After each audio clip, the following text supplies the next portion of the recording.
King of Gods. By Fast Food Restaurant, Kabanata 345. Labanan sa limang sona. Ang simula ng lahat ng kalahok sa Sacred True Dragon Gathering ay iba, na nagpapatunay na walang patas. Ayon sa mga inspection ni Zhao Fang, ang True Dragon Token ay nahati sa iba't ibang tier. Ang puting True Dragon Token. Karamihan sa mga henyo ay may ganito. Bronze. Ang isang maliit na bilang ng mga henyo ay may mga ito. Naabot na nila ang pinakamataas na 100 sa huling henerasyon. Silver. Naabot ang pinakamataas na 100 noong huling pagkakataon. Mula sa kumikinang na pilak hanggang sa purong pilak. Ginto. Naabot ang hindi bababa sa nangungunang 20 huling pagkakataon. Ang lahat ng limang napakahusay na kamangha-manghang henyo, hindi alintana o hindi kung nakapasok sila sa Sacred True Dragon Gathering dati o hindi, ay may mga nagniningning na gintong token.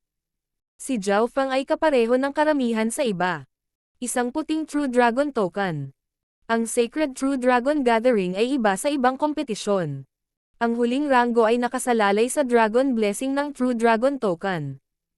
Kung ang isa ay manalo, maaari niyang nakawin ang isang bahagi ng basbas ng kalaban at ang mga natalo ay mawawalan ng ilan sa kanilang henyong basbas.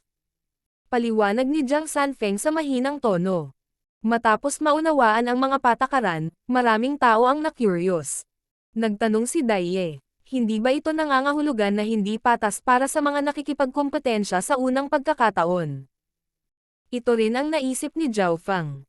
Halimbawa, ang mga pinakasikat na henyo tulad ni Mo Tianyi ay nagkaroon ng daang beses na higit na pagpapala sa kanyang token sa simula pa lang. Ang limang napakahusay na prodigy ay nagkaroon ng 1,000 beses na higit pa. Hihihi, ang mga patakaran ay masasabing patas at hindi patas. Bahagyang ngumiti si Jiang Sanfeng. Oh, anong ibig mong sabihin? Nagtaka ang lahat. Mas mananalo ang may maliit na blessing laban sa mas maraming blessing. Sa kabilang banda, ang mga mayroon ng maraming pagpapala ay mas kaunti ang mananalo laban sa mga mas mababang ranggo. Minsan ang halaga na kinuha ay maaari pang baliwalain. Paliwanag ni Jiang Sanfeng. Pagkarinig nito ay naunawaan ng lahat. Halimbawa, ang pagpapala ng limang napakahusay na kamangha-manghang henyo ay napakalaki at 1,000 beses na higit pa kaysa sa normal na henyo. Kapag natalo sila, malaki rin ang bahaging nawala sa kanila. Bagkus, ang mga henyong lumahok sa unang pagkakataon ay nagkaroon ng kaunting pagpapala at kahit na ito ay ninakaw ni Goddess Bingwei o Mo Tianyi, ito ay walang silbi. Mukhang kahit na ang mga may ganap na lakas ay makakaipon ng sapat na pagpapala upang labanan ang limang napakaraming kahangahangang gawa kahit ito man ang kanilang unang Sacred True Dragon Gathering o hindi. Tumanggo si Zhao Fang. Ito ang ibig sabihin ng patas at hindi patas. Ang hindi patas na bahagi ay ang simula ng lahat ay iba tulad ng kung paano ang isa ay anak ng isang emperador samantalang ang isa ay anak ng isang cultivator. Ngunit ang makatarungang bahagi ay kung mayroon kang lakas, ang lahat ay maaaring mabago. Sa pag-iisip hanggang dito, tinitigan ni Zhao Fang ang kanyang puting True Dragon Token ng may pag-asa. Mabilis na lumipas ang oras at sa loob ng 2 araw, natanggap ng lahat ang kanilang True Dragon Token. Sa sandaling ito sa oras, ang surround spectator stand ay napuno ng mga elite mula sa buong kontinente, kabilang ang mga henyo na hindi maaaring sumali. Tinansya ni Zhao Fang na mayroong halos 100,000 manunood. Higit pa rito, ang panunood ng Sacred True Dragon Gathering ay mangangailangan ng malaking kabuuan ng Primal Crystal Stones na hindi kayang bayaran ng sino man sa ilalim ng True Spirit Realm. Weng. Huang. Ang sinaunang arena ay biglang nagsimulang manginig ng bahagya at ang nakapalibot na mga estatwang bato ay tila na puno ng kapangyarihan. Ang bawat rebulto ay parang isang maalamat na figure na nag-survey sa loob ng arena. Ang susunod na sandali, Weng. Sa sinaunang arena isang napakalaking entablado ang tumaas mula sa hilaga, silangan, timog, kanluran at gitna. Ang bawat arena ay 10 milya ang lapad at kahanga-hanga. Maaaring gamitin dito ang mga kasanayan ng bawat uri at pangmatagalang armas. Hua! 100,000 manonood ang naghiyawan. Puno ng mainit na dugo ang bawat kalahok na henyo. Ang Sacred True Dragon Gathering ang talagang pinagtutuunan ng pansin ng buong kontinente. Sa pagpalakpak ay lumitaw ang isang napakahusay na kamangha-manghang henyo sa bawat yugto. Ang silangan na yugto. Tantay Lanyo. Kanluraning yugto. Shi Cheng Tian. Timog na yugto. Tai Yun Shuangzi. Hilagang yugto. Goddess Bing Wei. Gitnang yugto. Yu Tian Hao. Ang True Dragon Token ng 5 napakahusay na kamangha-manghang henyo ay kumikinang na ginto at ang mga dragon ay tila gumagalaw. Lalo na ang kay Yu Tian Hao. Isang malabong basbas ng gintong dragon ang makikita sa paligid niya at pinilit nito ang lahat ng iba pang pagpapala ng mga henyo. Sa itaas ng arena ang pinakamataas na echelon ng Sacred Alliance ay nagkatinginan lahat. Sa wakas ay mahinang tumanggo ng ulo ang Deputy Palace Lord na may tansong balat. Magsisimula na ang unang round ng Sacred True Dragon Gathering Battle of 5 Zones. Isang maliwanag na boses ang umalangaw-ngaw sa buong arena. Ayon sa mga tuntunin, ang mga henyo ay nahati sa 5 zone ayon sa kanilang True Dragon Token at kung alin ito, depende ito sa swerte at kung magkano ang bawat blessing. Weng. Ang True Dragon Token ni Zhao Fang ay bahagyang nanginginig at nakakonekta sa Northern Stage, na kumakatawan sa direksyon na kanyang pupuntahan. Hindi naniwala ang ilan sa mga henyong naruroon at sadyang pumunta sa ibang direksyon. Ang resulta ay naramdaman ng mga henyong ito na nanginginig ang kanilang puso at nakaramdam ng pressure mula sa nakapalibot na mga estatwa ng bato na naging dahilan upang hindi sila makagalaw. Sa pamamagitan lamang ng pagsunod sa True Dragon Token nakagalaw sila na parang isda sa tubig. Madaling narating ni Zhao Fang ang Northern Arena. Makalipas ang 1 oras, ang ilang libong mga henyo ay pantay na nahati sa hilaga, silangan, kanluran, timog at gitnang yugto. Ang bawat zone ay may kanya-kanyang napakahusay na kamangha-manghang henyo at ang nasa zone ni Zhao Fang ay si Goddess Bing Wei. Inilibot ng kanyang mga mata ang mga tao at nakita ang ilang pamilyar na mukha na ipinadala dito. Wang Xiaoguai, Dong Zhuo at Bei Moi. Nakita ni Zhao Fang na hindi niya kilala ang maraming tao dito. Si Wang Xiaoguai ay nagmula rin sa Canopy Great Country samantalang si Dong Zhuo ay mula sa Iron Blood Religion. Ang nakakagulat lang na resulta ay ipinadala rin dito si Bei Moi, ang past martial brother niya. Bahagyang tumango si Zhao Fang patungo kay Bei Moi bilang pagbati. Si Bei Moi ay nakakaramdam ng hindi mapakali, kinakabahan at nasa sabik sa parehong oras. Siyempre, alam ng dalawa na random ang round na ito at hindi lahat ay nakakalaban ng iba. Sa makatuwid, hindi mataas ang pagkakataong makilala ni Zhao Fang si Bei Moi. Pagkatapos ng lahat, ang mga ranggo ay nakadepende sa True Dragon Blessing ng isang tao. Magsisimula na ang labanan ng mga sona. Gamit ang mga pandama sa True Dragon Token, pumunta sa entablado kapag kailangan mo. Malakas na sabi ng isang judge sa Origin Core Realm. Siya ang may hawak ng kuta ng Northern Arena. Nang matapos ang kanyang mga salita, Weng, isang True Dragon Token ang umuugong mula sa Northern Zone, hudyat sa kanya na umakyat. Oo, ang swerte ko naman. Ang unang yugto ng True Human Rank ay nagalit. Ang kanyang kalaban ay si Goddess Bing Wei. Kalokohan, isang puting True Dragon Token lang. Ang swerte ko ay sobrang shit. Nakakunot ang kilay ni Goddess Bing Wei habang sinusuri ang kanyang kalaban. Bilang isa sa 5 napakahusay na kamangha-manghang henyo, ang kanyang Dragon Blessing ay napakalaki ngunit ang kanyang mga kalaban ay napakaliit. Kahit nanalo siya, hindi siya mananalo ng maraming Dragon Blessing. Upang madagdagan ang kanyang Dragon Blessing, ang kanyang mga kalaban ay dapat na hindi bababa sa antas ng bronze o kahit na pilak. Limitless Wind Sword. Ang unang yugto ng True Human Rank ay nagngangalit ang kanyang mga ngipin at bumuo ng mabilis na umiikot na sinag ng sword light na bumaril patungo kay Goddess Bing Wei. Dahil siya ay tumuntong sa yugtong ito, hindi niya hinayaan ang kanyang sarili na matalo kahit na ang kanyang kalaban ay isang napakahusay na kamangha-manghang henyo. Extreme Northern Ice Wind.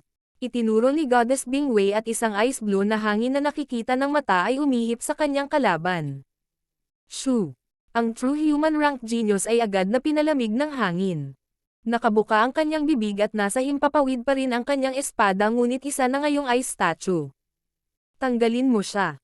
Walang emosyong sinabi ng Sovereign at the Origin Core Realm at 2 True Lord Rank Vice Judge ang nagpunta para kunin siya. Weng.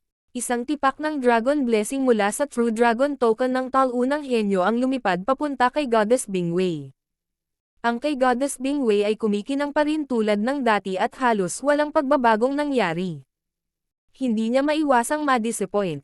Masyadong mahina ang kalaban kaya baliwalain ang pagbabasbas ng dragon.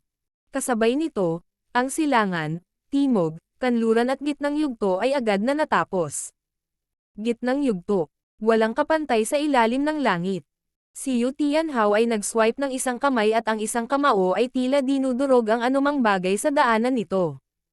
Bam! Ang kanyang kalaban sa tuktok na True Human Rank ay pinadalang lumipad mula sa entablado. Silangan na yugto. Tantay umikot sa ere ang maliksi na figurine ni Lanyo habang pinalipad ng 5 kulay na latigo ang kanyang kalaban. Siya ay nagmula sa isang hayop na nagpapaamo ng pamilya ngunit ni isa sa kanyang mga espiritual na alagang hayop ay hindi nagamit. Kanluraning yugto. Isang matangkad na figurine na tila gawa sa metal ang nakatayong hindi gumagalaw na parang bundok. Boom! Sa isang sigaw ay agad na tumalsik ng dugo ang kalaban na eksperto sa True Mystic Rank at nahimatay. Isa sa 5 napakahusay na kamangha-manghang henyo, si Shi Chengtian. Southern Stand. Nagsimulang tumawa ang isang taong may 4 na ulo. Hayaan mo. Hayaan mo ako. Hindi, ako muna. Ang 2 ulong nasa sabik ay nag-away sa isa't isa. Mayroon lamang isang katawan ngunit 2 ulo at bawat isa ay may hawak na espada at talam. Siya o sila ang mga Tian Yuan si Shu Wangzi, isa sa 5 napakahusay na kamangha-manghang henyo. Hellcurse 9 Flaming Blade. Earth Freezing Sword. Ang espada at talam ay parehong pumutok at ang apoy at yelo ay nakipag-ugnayan sa isa't isa, nagpapadala ng nakakatakot na aura. Ang True Human Rank na kalaban ay hindi man lang naisip na lumaban. Shua. Ang mga kabataan sa huling yugto ng True Human Rank ay agad na dinudurog at tumalsik ang dugo sa lahat ng dako. Huminga lahat ng malamig na hininga ang 100,000 manonood. King of Gods, Kabanata 346. Ang unang laban. Ang mga henyo ng Southern Stage ay malamig at natigilan. May mga hiyawan at sigaw pa ng mga babae. Huminga ng malamig ang 100,000 manonood. May pinatay. Itong Taiyun Shuangzi ay napakalupit. Pumatay ng isang henyo sa harap ng lahat. Sumigaw ang mga taga-timog entablado at nagsimulang sumigaw ang maraming tao para parusahan ako. Dapat mong husgahan si Taiyun Shuangzi ayon sa mga patakaran. Ang sadyang pumatay ng tao ay dapat na maalis sa Sacred True Dragon Gathering. May nagmungkahi sa ibaba. Ang kompetisyon ng Sacred True Dragon Gathering ay napakatindi at may mga pagkakataon na may mga taong namamatay. Pinahahalagahan din ng Sacred Alliance ang mga henyo dahil ang mga kalahok ay pinili mula sa bilyon-bilyon. Sa makatuwid, ang Sacred True Dragon Gathering ay nagtakda ng panuntunan na hindi sinasadyang patayin ang kalaban, lalo na kung sila ay sumuko. Isang napakalaking eksperto sa True Mystic Rank mula sa nanonood na stand ang napaungol sa sakit. Sacred Alliance, ang brat na ito ay dapat patayin o hindi bababa sa alisin sa True Dragon Gathering tulad ng kung ano ang sinasabi ng mga patakaran. Nakakatawa. Paano ko malalaman na napakahina niya kaya ni isang suntok ay hindi niya magawa para sa akin? Paano ito itinuturing na sinadyang pumatay ng isang tao? Hihihi, ayon sa patakares, hindi labag sa rules ang pagpatay bago sumuko. Hindi sumuko ang batang iyon. Walang takot ang 2 ulo na si Taiyun Shuangzi. Halata naman na alam nila ang rules. Ang instant na pag-atake ni Taiyun Shuangzi, ginamit niya ang kanyang True Spirit Realm Aura para i-pressure ang kalaban at pinatay siya bago siya nakapag-react. Isinasantabi ang True Human Rank, kahit ang karamihan sa True Mystic Rank ay karaniwang papatayin. Itong Taiyun Shuangzi ay isang bagong umakyat na napakahusay na kamangha-manghang henyo na ang paglilinang ay umabot sa mga huling yugto ng True Human Rank. Sa 2 ulo at 4 na kamay, maihahambing siya sa 2 True Mystic Ranks na pinagsama at tila walang kapantay sa ilalim ng True Lord Rank. Taiyun Shuangzi ay talagang karapat-dapat na maging pinakadakilang kalaban ni Yu Tianhao. Ang mga manonood at mga henyo ay naantig sa lakas ni Taiyun Shuangzi. Sa sandaling ito, sa pagharap sa mga reklamo, walang emosyong sinabi ng soberanong hukom. Taiyun Shuangzi, Unang babala. Kunin ang 10% ng iyong henyong Dragon Blessing. Pagkasabi nito ay iwinagayway ng hukom ang isang True Dragon Flag. Shua. Bumaba ng 10% ang Dragon Blessing ni Taiyuan Shuangzi at ang nagniningning na gintong True Dragon Token ay naging medyo lumabo. Ang nawalang basbas ng dragon ay ikinalat sa mga henyo ng Southern Zone. Hihihi, Librerag Dragon Blessing. Napangiti si Prince Jin at medyo naging maliwanag ang kanyang Silver True Dragon Token. Gago, bakit? Hindi naman namin sinasadyang pumatay, sobrang hina lang ng kalaban. Kinagat ng dalawang ulo ni Taiyuan Shuangzi ang kanilang mga ngipin ng hindi sinasadya. Ang mga patakaran ng Sacred True Dragon Gathering ay nagsasaad na kung ang pagpatay ay hindi sinasadya, ang ikasampung bahagi ng iyong Dragon Blessing ay ibabawas. Ang hukom ay nanatiling hindi natinag. Ang Sacred True Dragon Gathering ay may perpektong hanay ng mga panuntunan. Bilang isang napakahusay na kamanghamanghang henyo, ang paghatol ng Sacred Alliance sa kanya ay magaan. Boss, mukhang hindi natin kayang patayin ang lahat ngayon. Sabi ng pangalawang ulo ni Taiyuan Shuangzi. Hihihi, ang mga tuntunin ay nagsasabi na hindi mo sinasadyang pumatay ng mga tao ngunit hindi mo sinabing hindi mo sila mapilayan. Dinilaan ng nakatatandang Taiyuan Shuangzi ang kanyang mga labi sa pagiging tuso. Si Xin Huang ay may tame time na ekspresyon sa karamihan. Kung ang dalawa ay dalubhasa sa pinagsamang pag-atake, malamang na doble ang kanilang lakas sa pakikipaglaban.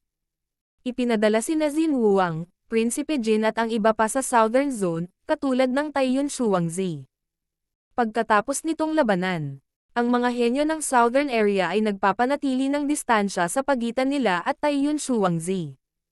Marami na ang nakaisip na kung hindi maganda ang swerte nila at nakilala nila si Taiyuan Shuangzi, pinakamabuting sumuko kaagad. Sa sinaunang arena, nagpatuloy ang labanan ng 5 sona. Ang bawat laban ay pinangunahan ng True Dragon Token na naghudyat para sa dalawang panig na maglaban. Ang Sacred True Dragon Gathering ay walang pakialam kung gaano ka napanalo, ngunit kung gaano karaming Dragon Blessing ang naipon mo. Sa hilagang sona, pagkatapos ng pagkapanalo ni Goddess Bingwei, may ilang mga henyo na naman. Ayon sa nakaraang karanasan, ang prosesong ito ay magpapatuloy sa loob ng halos 10 araw dahil mayroong ilang daang mga henyo sa bawat zone. Naka-cross-legged si Zhao Feng na nakapikit ngunit naglalagay ng bahagi ng kanyang kamalayan sa labas ng mundo habang ang karamihan sa kanyang nakatuon ay sa pag-unawa. Sa aking kasalukuyang lakas, mahirap makuha ang nangungunang 20. Hindi sumuko si Zhao Feng ng anumang pagkakataon at hinawakan ang bawat segundo upang madagdagan ang kanyang lakas. Sa loob ng kanyang isip, ang Lightning Inheritance at Mystic Flower Treasured Bible ay patuloy na nagsasama. Ang ikalawang antas ng Ball of Ice Soul ay patuloy na tumataas. At saka, dahil sa hindi kumpletong pahina ng Dark Eye, nagkaroon ng maraming bagong ideya at kaisipan ang God Spiritual Eye ni Zhao Feng. Sa nakalipas na ilang buwan ng pag-unawa, ang antas ng enerhiya ng isip ni Zhao Feng ay kapantay ng True Mystic Rank. Sa loob ng sukat ng kanyang kaliwang mata, ang malabong bughaw na ice pond ay umabot ng 1 yarda at mas malamig pa kaysa dati. Naramdaman ni Zhao Feng na ang pinagmumulan ng enerhiya ng pag-iisip na magagamit niya ay doble na ngayon kaysa dati at ang kapangyarihan ng Ice Soul ay mas malakas pa. Sa isang tiyak na punto ng panahon, binuksan ni Zhao Feng ang kanyang mga mata at nanood ng labanan. Bagamat naiintindihan niya, nakatuon pa rin siya sa labas ng mundo. Sa pag-unlad ng God Spiritual Eye, hindi mahirap gawin ang dalawang bagay ng sabay-sabay. Ang arena ng Northern Zone. Huminga ng malalim si Beimoy nang lumitaw ang madilim na asol na ripple sa kanyang paligid, mabilis na umaatake sa kanyang kalaban. Bata, sumuko ka na. Tumawa ang isang lalaking nakasuot ng pulang damit nang lumitaw ang nagliliyab na mga ilaw sa gitna ng kanyang palad at tumama patungo kay Beimoy. Ang paglilinang ng lalaking nakasuot ng pulang damit ay nasa mga unang yugto ng True Human Rank at bahagyang mas mataas kaysa sa panimulang yugto ng paglilinang ni Beimoy. Kahit na malakas ang Dark Water Inheritance ni Beimoy, bawat kalahok sa True Dragon Gathering ay may malakas na background. Ang lalaking nakasuot ng pulang damit sa kanyang harapan ay ganap na nakakontra kay Beimoy at may mas mahusay na mga kasanayan. Makalipas ang 30 galaw, napaatras si Beimoy ng lalaking nakasuot ng pulang damit.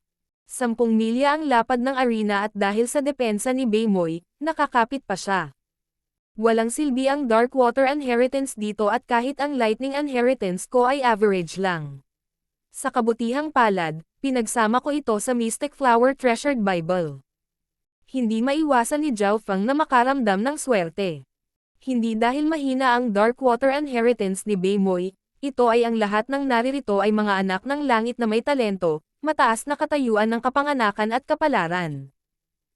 Kung ikukumpara sa kanila ang Cloud Area ay isang maliit na nayon lamang sa malayong lupain. Brat, kung hindi ka umamin ng pagkatalo, hindi ito labag sa rules kahit patayin kita. Ang lalaking nakasuot ng pulang damit ay naglabas ng iskarlata na pulang dragon na kahoy na espada at nilaslas ang depensa ng Dark Ripple ni Beimoy. Wall. Dumuwa si Beimoy ng isang subo ng dugo at pinagmasdan ang lalaking nakasuot ng pulang damit na papalapit. Darkwater Forming Ice. Namumula ang mga mata ni Beimoy habang tila nag-evolve ang kanyang True Spirit Chi. Woo! Ang likidong ripple ng depensa ni Beimoy ay naging yelo habang nagbibigay ng lamig. Ang Darkwater Forming Ice ay ang ultimate move ni Beimoy at ang pinakamakapangyarihang teknik ng Darkwater Inheritance. Shua!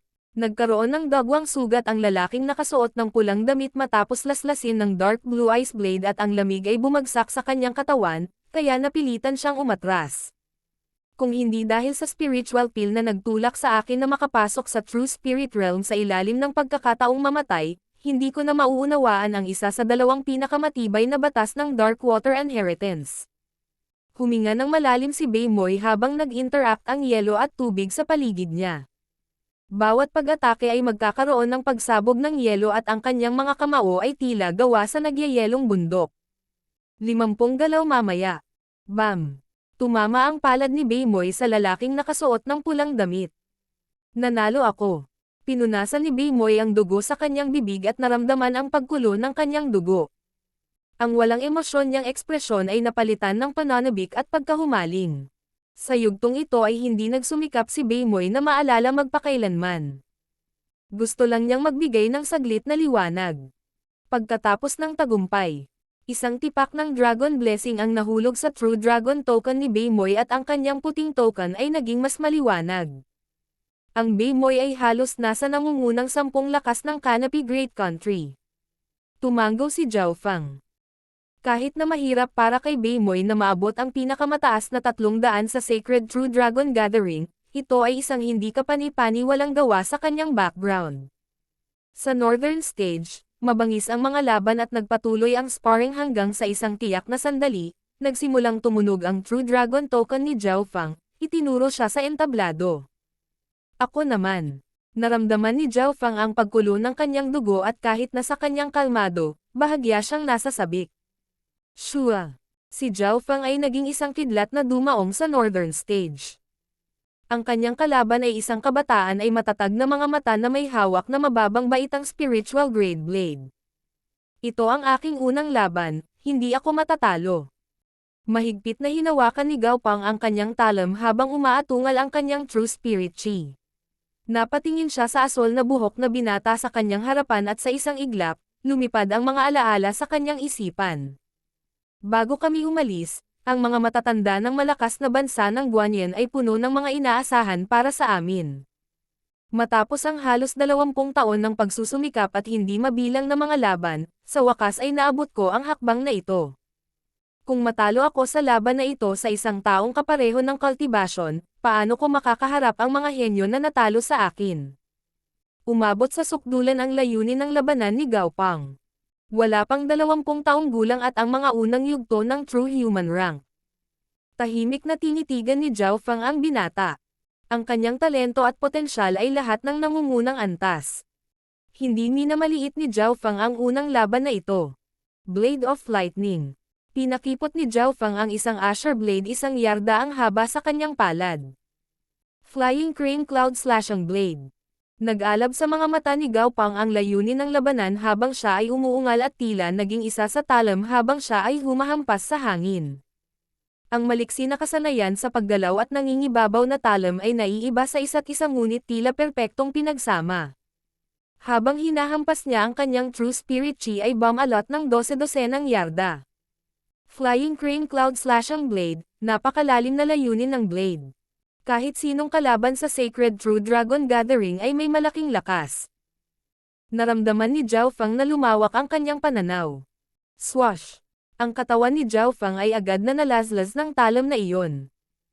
King of Gods, Kabanata 347. Ay Bloodline Family. Ang katawan ni Zhao Fang ay parang isang piraso ng papel na napunit. Sa Northern Zone, bumilis ang tibok ng puso ni Beimoy at Dongzhou. Sa lakas ni Brother Zhao, hindi siya dapat matalo ng ganito kabilis. Mabangis na umiling si Beimoy. Sa pagkakataong ito, napagpasyahan ang nagwagi sa Northern Stage. Wu, si. Nanlamig ang tigire ni Gao Pang sa hangin habang nanginginig ang kanyang katawan. Isang asol na buhok na kabataan ang bumungad sa kanya at nakahalukip-kip ang likod sa kanya. Hinawakan ng mga arko ng kidlat si Gao Pang. Plop! Nahulog si Gao Pang mula sa himpapawid, napaso. Anong kakaibang kidlat at bilis? Hindi ka panipaniwala. Bulalas ng mga henyo sa Northern Zone. Ang bilis at paggamit ng kidlat na ipinakita ni Zhao Fang ay nagpabuntong hininga sa iba. Ito ay medyo bihira na makita ang mga labanan na magtatapos sa isang galaw, ngunit ito ay kadalasang lumilitaw lamang sa 5 napakahusay na mga kahanga-hanga. Ikinaway ng hukom ang kanyang True Dragon Flag bilang hudyat ng tagumpay ni Zhao Fang. Ang isang bahagi ng Dragon Blessing mula kay Gao Pang ay agad na inilipat kay Zhao Fang. Weng! Ang True Dragon Token ni Zhao Fang ay puti pa rin ngunit ito ay naging mas maliwanag. Pagkatapos ng labanang ito, ang pagpapala ng Dragon ni Zhao Fang ay halatang tumaas. Ito ay dahil wala siyang gaanong Dragon Blessing at kung kaya't ang pagkatalo sa sinuman ay magbibigay sa kanya ng halatang pagtaas. Brother Chin, ang asol na buhok na brat na ito ay maaaring isang itim na kabayo. Sa ibaba ng Northern Zone, isang pinakamataas na sinabi ng kabataang True Human Rank. Napansin niya si Zhao Fang nang umakyat ang huli, higit sa lahat dahil sa kanyang asol na buhok at asol na kaliwang mata. Sa pagmamasid ng mabuti ng kabataan ay napagtanto na ang paggamit ni Zhao Fang ng kidlat at paggalaw ay umabot sa isang hindi kapani-paniwalang antas. Ganon-ganon lang pero hindi pa kino-consider na Black Horse. Ang mga baguhan lamang na nanalo ng hindi bababa sa 10 sunod-sunod na laban ay itinuturing na mga itim na kabayo. Mahinang sabi ni Brother Chin. Ang brother na ito ay 30 taon gulang at nakadamit tulad ng isang iskolar. Nakatayo sa grupo, ginawa niyang magalang ang iba pang mga henyo. Ang lalaking ito ay si Qin Kanwo, na nagmula sa isa sa 10 dakilang angkan, ang Heavenly Book Chapter. Nilabanan niya si Mo Tianyi sa isang tabla sa huling Sacred True Dragon Gathering ngunit mas mataas ang kanyang huling pwesto. Mataimtim na sinabi ni Xia Xian siyang mula sa 10,000 Sword Clan.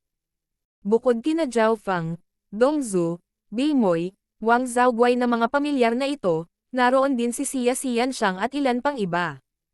Siyempre, pareho sina Xia Xianxiang at Qin Kanwo na mataas ang rating sa buong Sacred True Dragon Gathering.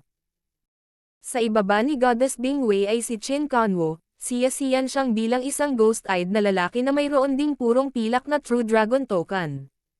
Sa tatlong Qin Kanwo at ang lalaking may mata ng multo ay parehong may kinang ng ginto sa kanilang pilak na True Dragon Token.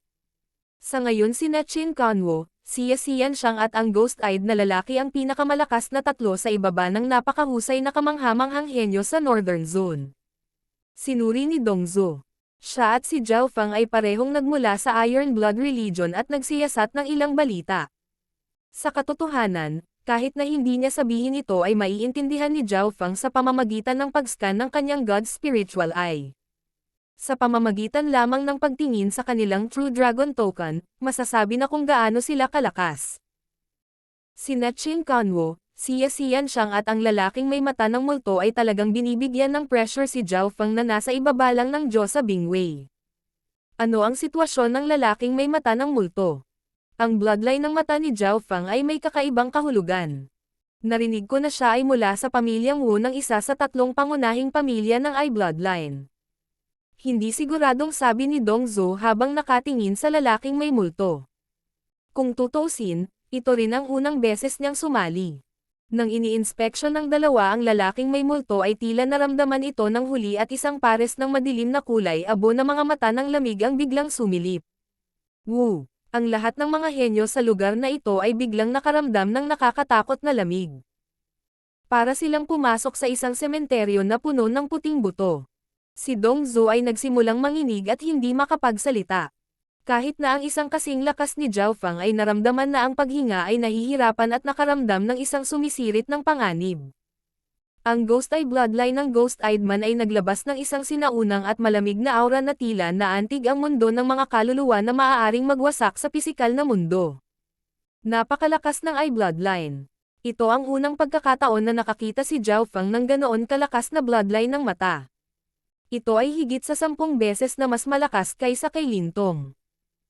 Hihihi, hindi ko akalain na magkakaroon ng ganitong eye bloodline bukod sa 3 pangunahing pamilya ng matangunit sa kasamaang palad. Ang lalaking may mata ng multo ay halatang nararamdaman ang bloodline ng mata ni Zhao Fang ngunit nanginginig ang kanyang ulo ng may panghihinayang. Bagamat naisip niyang hindi masama ang eye bloodline ni Zhao Fang, hindi rin ito ganoon kaganda. Matapos makipagsagupaan sa kanyang ghost eye si Zhao Fang ay naramdaman lamang ni Zhao Fang ang isang malamig na aura na sumusubok na pumasok sa kanyang God Spiritual Eye. Pang pang pang.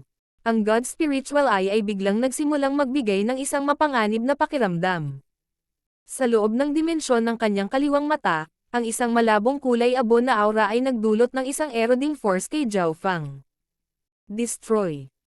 Sinubukan ni Zhao Fang ang kanyang makakaya na isagawa ang kanyang pinagmumula ng enerhiya sa pag-iisip at ang lamig mula sa nagyayelong lawa ay pumatay sa kulay abong aura. Ho!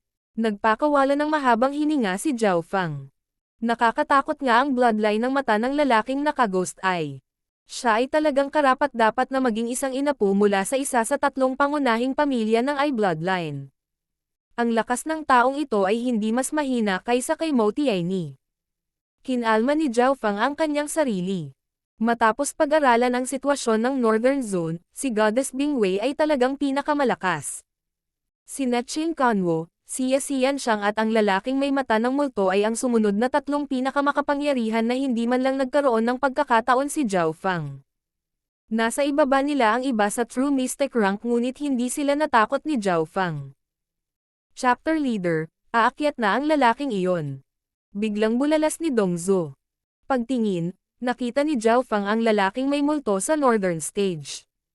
Ang kanyang kalaban ay ang pinakamataas na true human rank na lalaki sa ginto. Ghost Eye Soul Burner. Ngumiti ng masama ang lalaking may mata ng multo nang magsimulang mag-apoy ang kanyang pares ng mata ng multo. Shua. Ang lalaking nakaginto ay agad na napasigaw at nagluwa ng isang subo ng dugo. Napaungol tuloy ang lalaki habang tumutulo ang pawis mula sa kanyang likuran saka nagpagulong-gulong sa lupa na para bang pinapahirapan siya. Ikanaway ng hukom ang True Dragon Flag.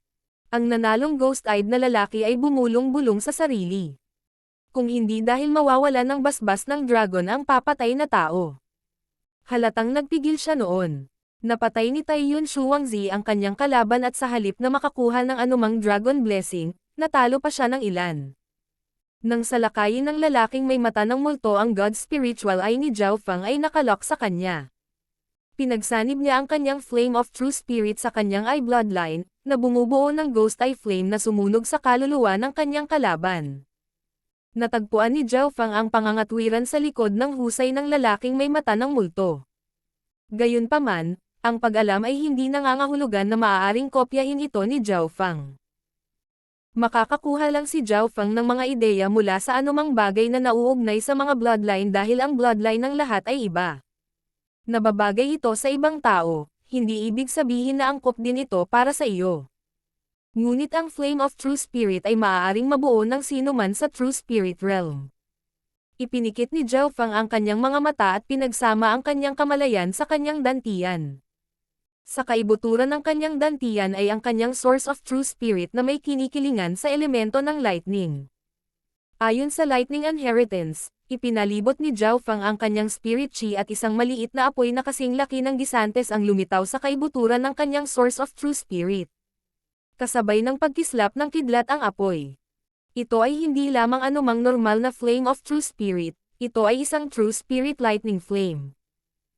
Matapos marating ang True Spirit Realm, hindi na nag-alala si Zhao Fang tungkol sa Flame of True Spirit dahil hindi niya iniisip ang pagpunta sa landas ng isang panday. Gayunpaman, ang aura na inilabas mula sa True Spirit Lightning Flame sa kanyang dantian ay nagpalundag sa puso ni Zhao Fang. Gamit ang True Spirit Lightning Flame bilang isang lighter at pinagsama ito sa God's Spiritual Eye, maaari ba akong magpatawag ng Lightning Flame God's Eye? Isang ideya ang pumasok sa isip ni Zhao Fang. Pagkatapos ng lahat, tiningnan niya ang hindi kumpletong pahina ng Dark Eye at sapat na ang alam tungkol sa mental energy. Una, kailangan ni Zhao Fang ng tulay na nag-uugnay sa kanyang God's Spiritual Eye at True Spirit Lightning Fire na magkasama. Ang tulay na ito ay ang kanyang malalamig na asol na dugo sa kanyang katawan. Ilang sandali pa. Ang malabong asol na dugo ay naging isang spider web na umaabot mula sa sukat ng kanyang kaliwang mata hanggang sa True Spirit Lightning Flame sa kanyang dantian. Mabilis na lumipas ang oras habang si Zhao Fang ay patuloy na sinusubukan at ginagawa ito. Nangangahulugan ang sunod-sunod na kabiguan na malapit na siya sa tagumpay. Weng! Ang True Dragon Token ni Zhao Fang ay biglang may naramdaman at itinuro ang Northern Stage. Ako na naman. Tumayo si Zhao Fang na ayaw. Napakalapit niya sa tagumpay. Kapag nagtagumpay ang Lightning Fire Gods ay ito ay magiging isang makapangyarihang Eye Bloodline secret technique na hindi basta-basta aatake sa kaluluwa. Aatakehin nito ang dimensyon ng mental na enerhiya at pisikal na mundo. Sa hilagang yugto, umakyat si Zhao Fang sa pangalawang pagkakataon. Ang kalaban niya sa pagkakataong ito ay isang late-stage man na nakasuot ng gold armor.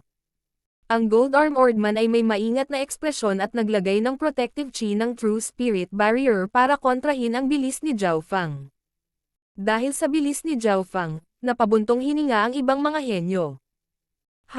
Para talunin ang mga may mabilis na bilis kailangan mo ng mas malakas na depensa at gumamit ng katahimikan upang kontrahin ang paggalaw. Matapos palakasin ang kanyang depensa ay sumilay ang ngiti sa mukha ng Golden Armored Man. Ang kanyang cultivation ay mas mataas kaysa kay Zhao Fang at naniniwala na hanggat hindi nasira ang kanyang depensa, malaki ang tsansa na manalo siya. Gayunpaman, hindi sinubukan ni Zhao Fang na manalo sa bilis. Eye of Illusion. Binuksan ni Zhao Fang ang kanyang God's Spiritual Eye at isang abyssal freezing pond ang tila lumitaw sa kanyang kaliwang mata. Plop. Sa loob ng isang hininga ang gininto ang nakabaluti na lalaki ay kalahating nakaluhod sa lupa at ang malamig na pawis ay namamasa sa kanyang likod. Hua! Nagkagulo ang Northern Zone. Naantig ang ilang pinakamataas na True Human rank at maging ang True Mystic rank henyo. Ang lalaking may multo ay may nagulat na tingin. Mukhang hindi niya palubos na alam ang mga diskarte sa mata. Weng!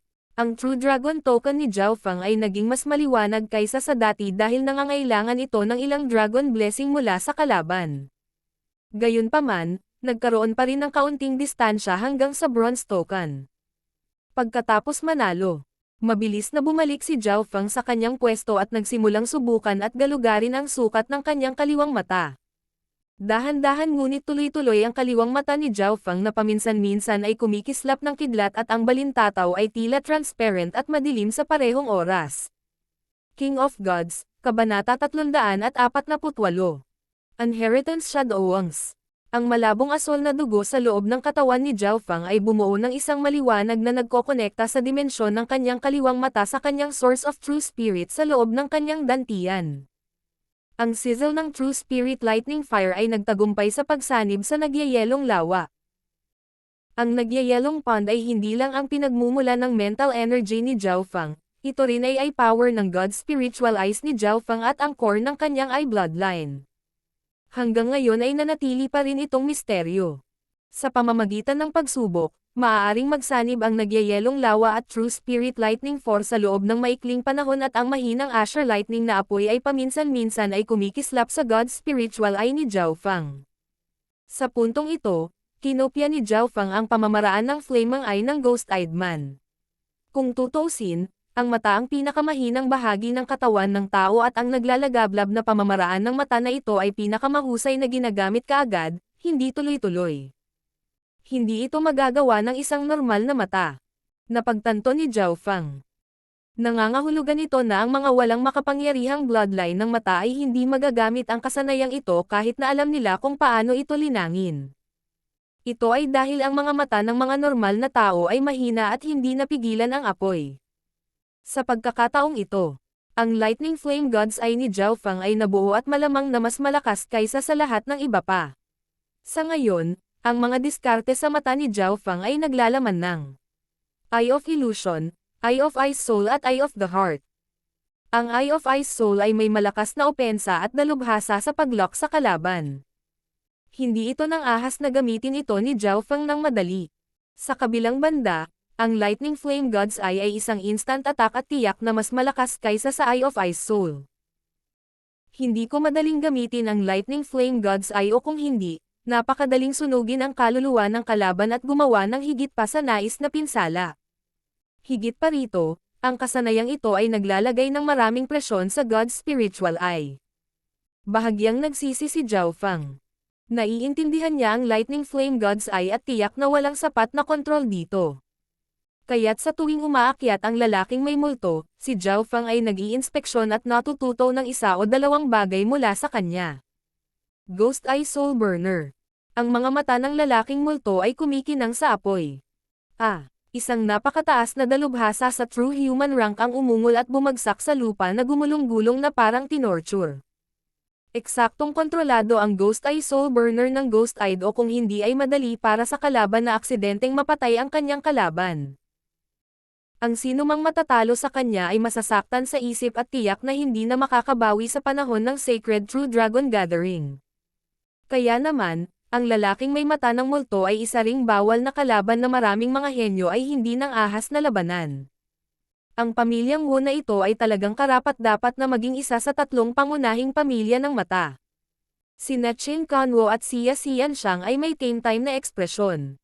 Ang dalawang ito ay ka-level ni Mo Tianyi ngunit lubhang maingat sa lalaking may multo.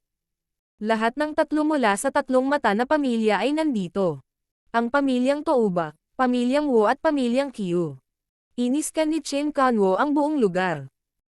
Sa ilalim ng normal na mga sitwasyon, karamihan sa mga henyo bukod sa napakaraming mga kahangahangang tao ay hindi gustong makilala ang tatlong pangunahing pamilya ng mata dahil ang kanilang mga kasanayan ay mahirap labanan. Tingnan mo ang entablado sa silangan. Ito ay isang tao mula sa pamilyang Touba. Ang mga tingin ng maraming mga henyo ay bumaling sa Northern Stage. Ang napakahusay na kamanghamanghang henyo mula sa Northern Stage ay si Tantay Lanyo at madaling si Primo. Sa pagkakataong ito ang kahalili mula sa pamilyang Touba ay lumitaw sa Northern Stage. Touba Chi mula sa isa sa tatlong pangunahing pamilya ng mata. Nakalok ang kanilang mga tingin sa gwapong binata. Touba Chi ay isang gumagalaw na babae na nakasuot ng pink. Daiye. Bulalas ni na Zhao Feng, Dong Zhu, Jiang Sanfeng at kumpanya. Heavenly Piercing Eye. Touba Chi. Shua. Isang sugat ang naiwan sa mukha ni Daiye na dumiretso sa kanyang leeg. Ako. Inaamin ko ang pagkatalo. Bulalas ng takot si Daiye. Sa pag-iisip kung paano niya hinabol ang Fan-Flying Bandit kasama si Zhao Feng, ang kanyang lakas ay tungkol sa pinakamataas na true human rank ngunit ngayon ay wala na siyang pagkakataong lumaban pa. Ang pag-atake ng Heavenly Piercing Eye ay maaaring lumikha ng invisible blades na pumutol sa lalamunan ng kalaban. Napakalakas pa rin ng Heavenly Piercing Eye. Kung haharapin ko siya ang resulta ay malamang na kaming dalawa ang malubhang nasugatan. Seryoso ang ekspresyon ng lalaking may mata ng multo. Siyempre, ang mga tao mula sa iba't ibang mga zone ay hindi maaaring labanan ang iba mula sa ibang mga zone sa ngayon. Kahit na ang mga mula sa parehong zona ay may mababang pagkakataon na makipaglaban sa isa't isa. Nakakatakot ang opensa ng Heavenly Piercing Eye na ito. At ito ay may kinikilingan sa pisikal na mundo. Kinagat ni Zhao Feng ang kanyang dila. Masyadong mabilis ang bilis ni Touba Chi. Napakabilis kaya't ang God's Spiritual Eye ni Zhao Feng ay hindi malak dito. Higit pa rito, Ang Heavenly Piercing Eye ng kalaban ay may elemento ng hangin kaya kahit natutunan ito ni Zhao Feng ay hindi niya ito magagamit. Sa hilagang yugto, nagpatuloy ang mga laban at tinalo ni Goddess Bingwei ang kanyang kalaban sa bawat galaw. Walang kamalay-malay, si Zhao Feng ay pumasok sa 5 laban at nanalo silang lahat. Si Bei Moy ay nanalo ng 2 at natalo ng 3 samantalang si Dong Zhou ay natalo sa lahat ng 5 at may malungkot na ekspresyon. Si Wang Xiaoguai ay nanalo din ng 5 at naging mas mabangis sa bawat laban. Ito ay isang hindi kapani-paniwalang tagumpay upang manalo ng 5 sunod. Siyempre, sina Qin Kanwo, si Xian Xiang at ang Ghost-Eyed Man ay mayroon ding 5 panalo. Ang ika-7 laban. Umakyat muli si Zhao Feng. Ang kanyang kalaban sa pagkakataong ito ay isang kabataang nakasuot ng itim sa tuktok na True Human rank na may token na may sulyap ng pilak. Ang True Dragon token ni Zhao Feng ay mayroon lamang isang kislap ng tanso. Hihihi, brat, dito nagtatapos ang perpektong record mo. Bahagyang ngumiti ang kabataang nakaitim. Ito ang pinakamalakas na kalaban ni Zhao Feng sa ngayon. Sinabi ng kanyang token ang kanyang husay at kapangyarihan sa pakikipaglaban. Itim na uwak Li Chendian. Ang pagkakaroon ng titulong itim na uwak ay nangangahulugan na ang kanyang bilis ay mabilis at hindi maraming tao ang makakahuli sa kanya. Naabot lang ng taong ito ang pinakamataas na 300 noong nakaraang pagkakataon ngunit mabilis itong tumaas sa pagkakataong ito, naging isang itim na kabayo na natalo lang ang 2 bronze token na henyo ng magkasunod. Maraming tao ang nakakakilala sa kabataang ito sa background ng itim. Ininspeksyon din ng itim na uwak na si Li Chendian si Zhao Feng. Dahil pareho silang nasa hilagang yugto, alam din ni Li Chendian na si Zhao Feng ay nanalo ng 6 na sunod-sunod na laban. Masasabing ang dalawang ito ay parehong itim na kabayo ng Northern Stage. Ang bilis ay ang aking kakayahan at ang aking paglilinang ay mas mataas kaysa sa iyo kaya't ang iyong bloodline ng mata ay hindi gaanong nakakaapekto sa akin. Ang itim na uwak na si Li Chendian ay may nakaka-relax na hitsura ngunit sa katotohanan ay maingat. Shua. Sa isang iglap ay nawala si Lin Chendian at sa sumunod na pagkakataon, isang lalaking may itim na pakpak ang lumitaw sa hangin. Shua. Shua. Kasabay nito, maraming malabong figure ang lumitaw sa paligid ni Zhao Feng. Sa mga tuntunin ng bilis, si Li Chendian ay mas mabilis pa ng bahagya kaysa sa ilang mga cultivator sa simula ng mga yugto ng True Mystic rank. Walang silbi ang sino man sa ilalim ng True Mystic rank. Biglang binuksan ni Zhao Feng ang kanyang God Spiritual Eye at naglock sa isang figure. Eye of Ice Soul. Ang yelong aswal na mata ay naging isang nagyayelong lawa at ang lamig ay nabura ang kanyang dimensyon ng enerhiya sa pag-iisip. Ang malagim na mabilis na itim na uwak na si Li Chendian ay biglang nanigas. Tila pumasok siya sa mundo ng yelo at ang lamig ng enerhiya ng pag-iisip ay gumuho sa kanyang isipan. Ang kamalayan ng enerhiya sa pag-iisip ni Li Chendian ay nababalot ng isang ice blue na ilaw at sa huli maging ang kanyang mga iniisip ay nagyelo.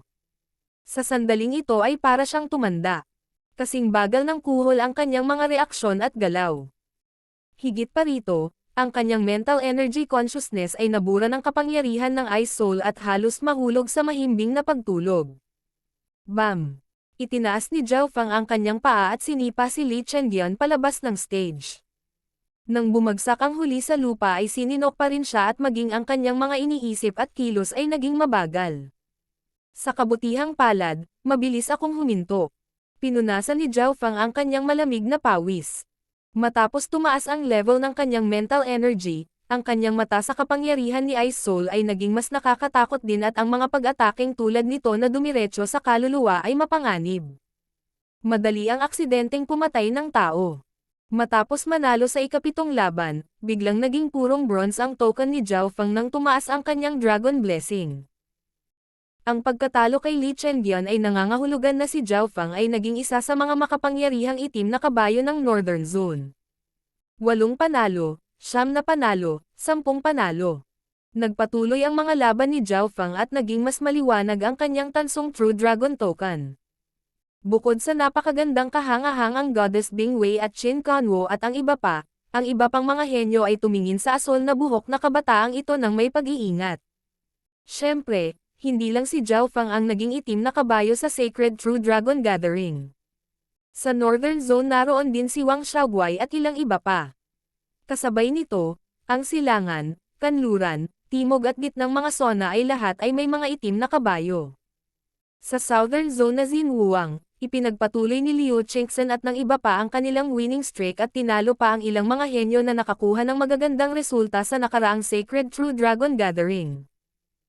Ito ay lalo na para kay Xinhuang na nag-iisa at casual na tinalo ang kanyang mga kalaban.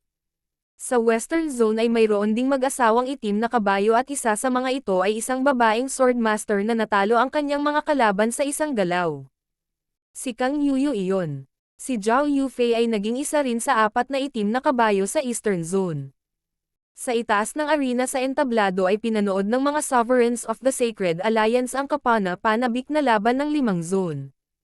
Hihihi, hindi nakakagulat na isa ito sa mga pinakamataas sa mga henerasyon. Sa nakalipas na mga henerasyon mayroon lamang ilang itim na kabayo, hindi 12 na. Tumanggo ang mga soberano. Sinuri ng Deputy Palace Lord sa gitna ang mga nakapaligid na estatwa ng bato. Ang mga pagpapala ng Henyong Dragon ay patuloy na tumataas at nagpapatuloy pa rin. Nagbigay ng mahiwagang aura ang mga estatwang bato na tila mga alamat ng sinaunang panahon at tila nagbago ang kanilang mga ekspresyon habang pinapanood ang mga labanan. Weng. Tila nanginginig ang mag-asawang estatwa ng bato at nagsimulang tumaas ang aura nito. Tingnan mo. Ang isa sa mga soberano ay tumitig sa langit sa itaas ng sinaunang aura. Sa pagitan ng mga ulap ay lumitaw ang ilang transparent na figure. Malabo ang mga transparent na figure na ito at makikita ang mga palasyo, bundok, at mga aklatan.